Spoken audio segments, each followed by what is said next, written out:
মোৰ কোনো জাতি নাই, মোৰ কোনো ধৰ্ম নাই,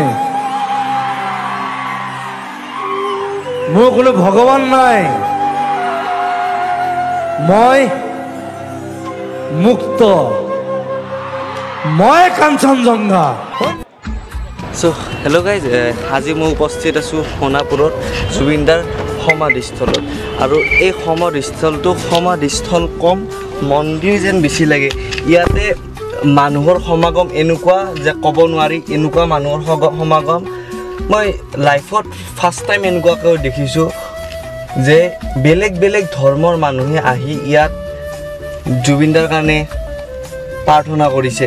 তাতে যিখিনি মানুহ দেখিলোঁ মই, এটা দল আছে আপোনালোকৰ খ্ৰীষ্টান ধৰ্ম, এটা আছে বড়ো জাতিৰ মানুহ, এটা আছে আমাৰ হিন্দু ধৰ্মৰ, এটা আছে মুছলমান ধৰ্ম। গোটেইবিলাকে ধৰ্ম মানুহে আহি কিনে অকল এজন মানুহৰ কাৰণে পূজা কৰি আছে বা প্ৰাৰ্থনা কৰি আছে। ভাল লাগিছে কিবা এটা, এনেকুৱা এজন মানুহ যাৰ কাৰণে কোনো জাতি নাই, কোনো ধৰ্ম নাই, আজি তেনে এজন মানুহক নিজৰ আদৰ্শ হিচাপে লোৱাটো মোৰ কাৰণে গৰ্বৰ কথা। আৰু তেখেতক অন্তৰৰ পৰা আগৰ পৰাও ভাল পাইছিল, এতিয়াও ভাল পাওঁ। আৰু যিমান দূৰ মই তেখেতক জানো, তেখেত এনেকুৱা এজন ব্যক্তি আছিল।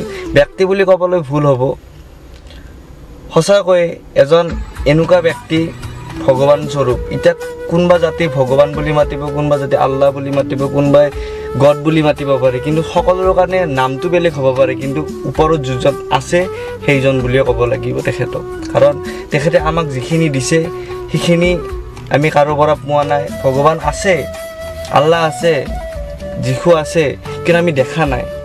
কিন্তু জীৱনটো আমাৰ থকা যিটো লাইফ টাইম, প্ৰেজেণ্ট লাইফত আমি যিটো দেখিছোঁ সেইটো হ'ল জুবিন দা।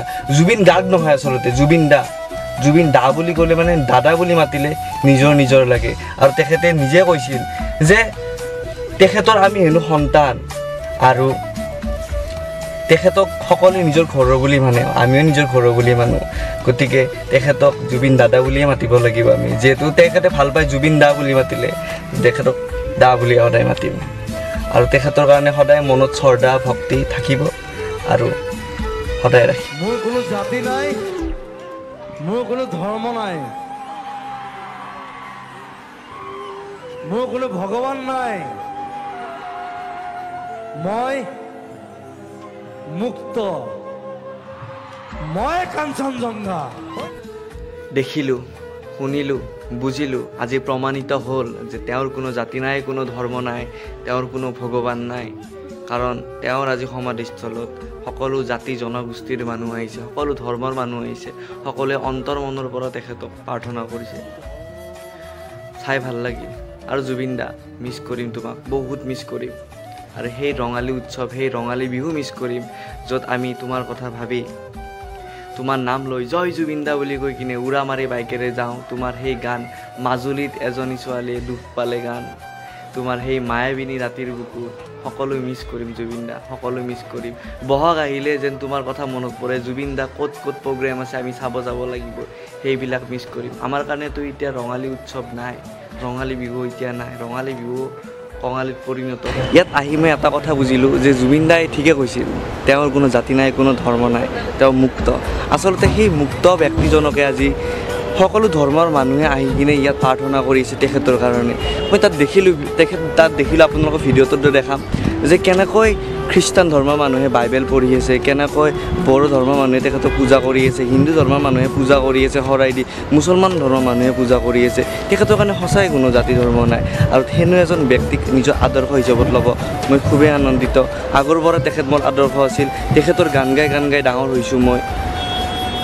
তেখেতৰ সকলো গান মই সদায়, মোৰ গাড়ীটো তেখেতৰ গানেই বাজে, মই ৰেগুলাৰ বেচিছত মই তেখেতৰ গান ক'ব গ'লে আমি যিজন দেখিছোঁ অৰিজিনেল ভগৱান, যাৰ যেনেকুৱা ধৰ্ম সেইটো বেলেগ কথা, কোনে কি বুলি ভাবে, কিন্তু মই যিহেতু হিন্দু ধৰ্মৰ হয়, হিন্দু ধৰ্মৰ আমি ভগৱানক মানো। আৰু মই জীয়াই থকা অৱস্থাত এজন ভগৱানকে দেখিলোঁ, সেইজন হ'ল আমাৰ জুবিন দা। জুবিন গাৰ্গ নহয় মোৰ কাৰণে, জুবিন দাই। আৰু মই তেখেতক নিজৰ বুলি ভাবোঁ, সেইকাৰণে জুবিন দা বুলিয়ে মাতিম। তেখেতেও কৈছিল যে সম্পূৰ্ণ অসমবাসী হেনো তেওঁৰ ঘৰৰ পৰিয়াল, গতিকে তেখেতেও আমাক নিজৰ ভাই বুলি ভাবে, গতিকে আমিও তেখেতক নিজৰ দাদা বুলি আদৰ্শ কৰোঁ। ধন্যবাদ। সেইখিনি ঠাই য'ত আমাৰ মৰমৰ জুবিন দা, সকলোৰে মৰমৰ জুবিন দাই শেষ নিদ্ৰা লৈছে। এইখিনিৰ পৰা তেখেতে নিজৰ দেহ উৰাই দিছে। মিছ কৰিম জুবিন দাক। আৰু আপোনালোকেও যদি ইয়াত আহিব খোজে আহিব পাৰে। বিৰাট ভাল স্থান হয়, বিৰাট পবিত্ৰ স্থান হয়। আৰু আপোনাৰ মনত যদি কিবা প্ৰশ্ন থাকে ইয়াত আহিব, সকলো প্ৰশ্নৰ উত্তৰ পাই যাব। জুবিন দাই সকলোৰে মনৰ কামনা পূৰণ কৰে। আগৰ পৰা সকলো দিশ বুজি জুবিন দাই সহায় কৰিছিল, এতিয়াও সহায় কৰিব। কাৰণ জুবিনে কোনো জাতি ধৰ্ম নাচায়। এইখিনিয়ে জুবিন দাৰ অন্তিম ঠাই, য'ত জুবিন দাই শেষ নিশ্বাস লৈছিল। বহুত পবিত্ৰ ঠাই হয়। আৰু এইখিনিতে মই আজিৰ এই ভিডিঅ'টো সামৰণি কৰিলোঁ। আৰু সকলোৱে কমেণ্টত জয় জুবিন দা লিখিব নাপাহৰিব। মোৰ ফালৰ পৰা জয় জুবিন দা, লাভ ইউ জুবিন দা, বাই বাই। ৰাতেৰ বুকু দেখা পাৰো তোমাৰ